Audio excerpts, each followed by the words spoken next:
আজকে খুব ভালো ঘুমাবো, খুব ভালো সব ঢেকে যাচ্ছে। যে ভুল করেছিলাম সেই ভুলে পশ্চাৎ করতে হবে। পশ্চিমবাংলায় বিজেপিকে অত মজবুত করবো আমরা, যাতে এবার তো আসবেই আমাদের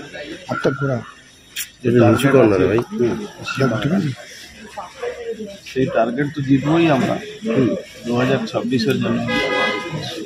2024-এ লোকসভার কেন্দ্র থেকে অর্জুন সিংকে দেখতে হবে ব্যারাকপুরের মানুষ। সেটা তো পার্টি ঠিক করে যখন ঘোষণা করবে নিশ্চয়ই আপনারা দেখবেন। 2019-এ বলেছিলেন যে মানে ঠিক মতো ভাবে নিঃশ্বাস নিতে পারলেন, কিন্তু এবারে কি অনুভূতি? বললাম তো 2022-এর পরে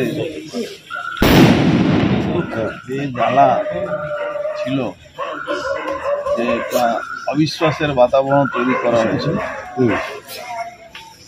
নিজের লোককে দিয়ে নিজের লোককে গালাগালি করানো, এইসব করানো করে মনে হলো এই দলের সব কিছু শিখিয়ে পড়িয়ে এটা করানো। দলে কোনো ডিসিপ্লিন নেই।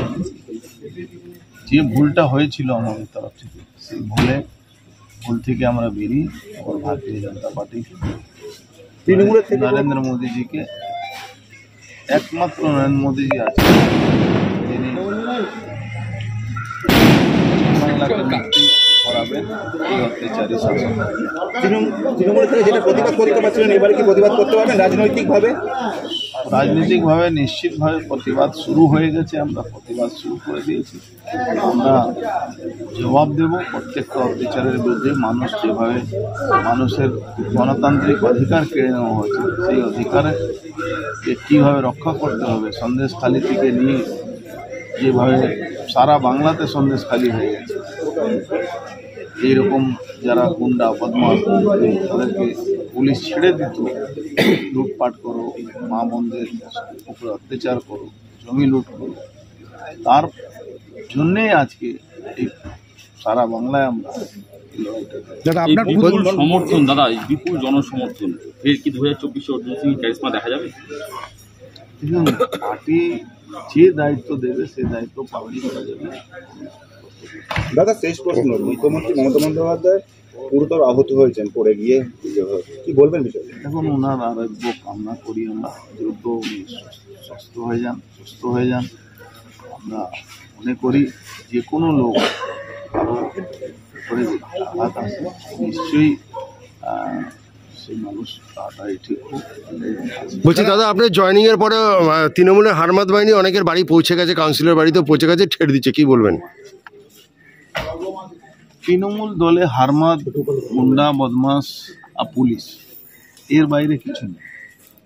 এখন 5 দিন ধরে শুধু ঘর গুছানোতে লেগে আছে। মানুষের সঙ্গে তো কোনো সম্পর্ক নেই, ঘর গোছাচ্ছে, কাউকে ধমকাচ্ছে, কাউকে চমকাচ্ছে, নিজের দলকেই ধমকানি চমকানি শুরু হয়েছে। তাহলে বুঝতে পারছেন কি অবস্থা আছে। আগামী দিনে তৃণমূলের ভবিষ্যৎ কি দেখছেন রাজনৈতিকভাবে? আপনি একজন রাজনৈতিক ব্যক্তিত্ব, তৃণমূলের ভবিষ্যৎ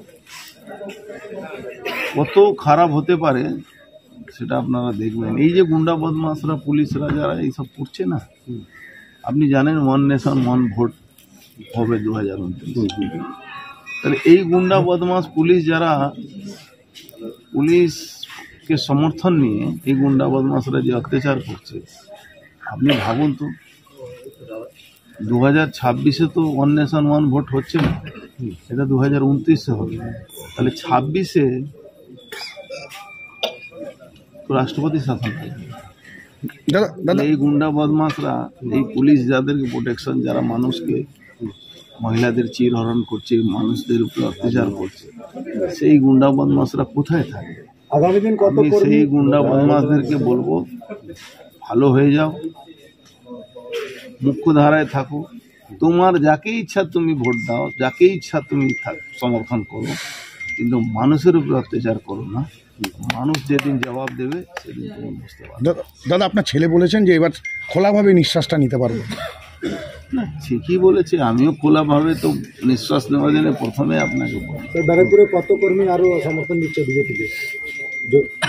হাজার হাজার কর্মী সমর্থন দেবে, দেখতে থাকুন। কোনো চিন্তা নেই। ঠিক আছে।